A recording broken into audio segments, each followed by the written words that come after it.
Hi. You are. Yes. So last time I was in Dallas, there was a very small crowd. This was a while back. And so this is crazy. This is amazing how many people there are. This is co-creation at its best, is what this is.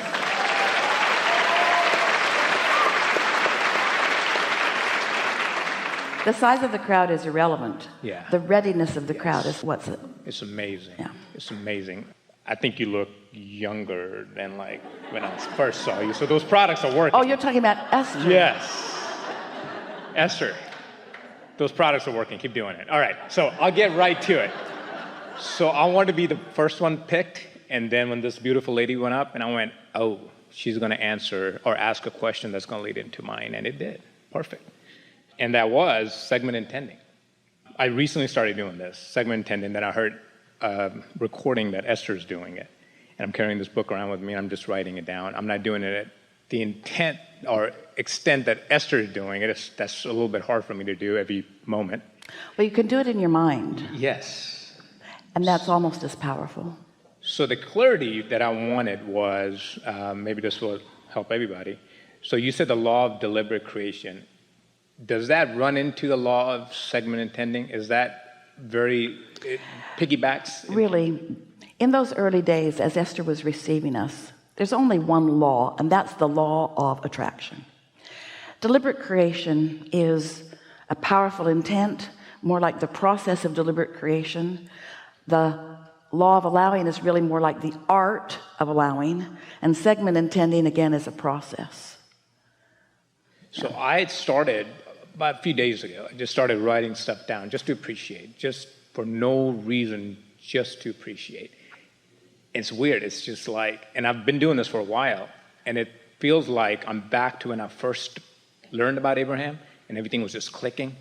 And all of a sudden I'm going, why is it lining up like that? I'm not even really focused on bringing something to me. I'm just appreciating and writing it down.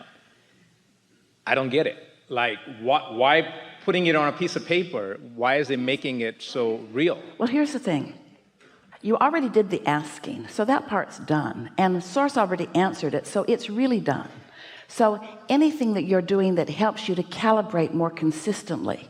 So what's happening with you is that it's the consistency of it. When you say, I want it, but, that's not very consistent. When you say, I like this, but this, that's not very consistent. But the more consistent you are about focusing upon what you desire, meaning the less resistance you add to the equation, then the more momentum you allow. And the more momentum you allow, then the more powerful it is.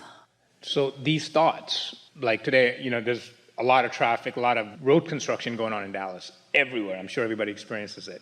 So I'm driving here this morning, and it said 50 miles an hour work zone, right?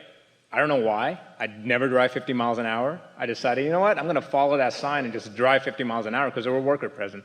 So I slowed down to 50 miles an hour, and these cars are just zipping by me, everybody. And I'm like, okay, I'm just going to relax. And it was so hard to drive 50 miles an hour because everybody else was doing 75. There's no cops on the road, and I'm going, all right, I'm going to do it. I'm going to just keep driving 50 miles an hour. It was so hard.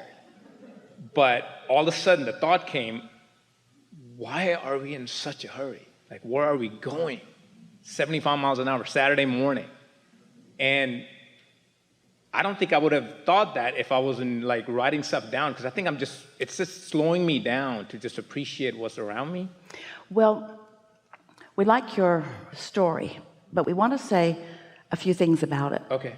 And around it and above it. The most significant thing that we want to say to you is that as humans, it is so normal to evaluate your progress through the physics of your physical world as you know them to be, through what you know as gravity and inertia and speed and momentum and those sorts of things. When you meditate on a regular basis and allow your vibration to rise, in other words, meditation means focusing in a way that your normal thoughts stop, which means all resistance stops, which means you allow your vibration to rise, which means you sync up with that pure positive energy, non-resistant vibration. There's such power in that. So when you allow yourself to connect with that source energy, now while you're moving around with the people in your world who are competing with their trying to edge each other out, and we don't want to be disrespectful, but the mundaneness of approaching life in a physical way, and you allow the non-physical energies to orchestrate for you on your behalf, that's when you begin to discover the true speed, the true clarity, the true cooperative components of this universe. Esther remembers when she was a kid living at home in her little town, and her school were only a few blocks away, and she walked everywhere, sometimes on a bicycle, but usually walking. And she can remember that feeling of just not being able to walk fast enough, and she couldn't really run in her snow boots with her books and such, so she was just plodding and just wishing that there was some way that she could just move faster. And we get that in your physical world you want to move faster, but that's because very rarely do you connect with this energy that creates worlds and allow it to work on your behalf. And when you start doing that so that you're there for the rendezvous with the moment rather than slogging along trying to make everything go, this is a scanty analogy, but it's like when you get into your vehicle, you don't get under the hood and work with the pistons. There probably aren't even any pistons there anymore, or the belts and pulleys. You sit in the car and you let the car do the performance, and you just direct it where you want to go. And that's what we want you to do with this energy. We want you to let life point out to you what you want, and then we want you to trust that source energy has rounded up all the cooperative components. And then we want all of your work to be about chilling, about finding the clarity, about finding the sincere emotions that feel like security and well-being and liveliness and eagerness and love and appreciation. Because when you hone in on those so that that's the active vibration around which you are focused, now there's no resistance within you, and now all that the source within you is lined up for you. You'll be right there at the right time. Your timing will improve, the clarity that will flow through your mind, the impulse to be there.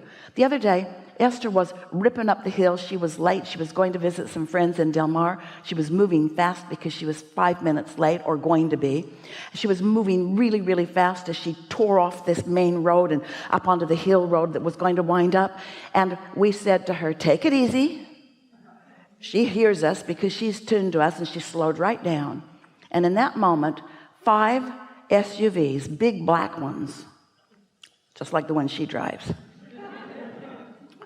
She drives herself around, only she's the chauffeur. Came moving very fast down the hill. There was something going on up there, maybe a drug raid. She didn't know. They all looked so official. They were moving so fast down that hillside. And she just cooled her jets, pulled over as they all went by. And she knew that we had seen them coming. She's close enough to us to feel the impulse. And so she was out ahead of it in that way. You see what we're getting at? So you don't know what that impulse was. You don't know why you felt it so strong. Just trust it and follow it.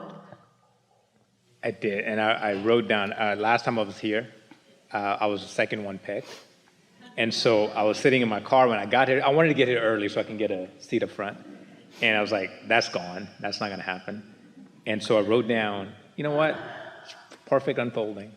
It always is. I'll sit where I'm sit. I'm going to make a great connection, and I'll be the second one called. It doesn't matter where you sit, and it doesn't matter whether you're second or third, but there is something about desire and expectation. In other words, in that desire and in that knowing, there was no resistance in your vibration. And so it was obvious. In other words, it wouldn't have mattered where you'd been. That was your intention with no resistance, which made you powerful. Thank you very much. Yeah. This was amazing. Yeah. Thank you. Really good. Really good.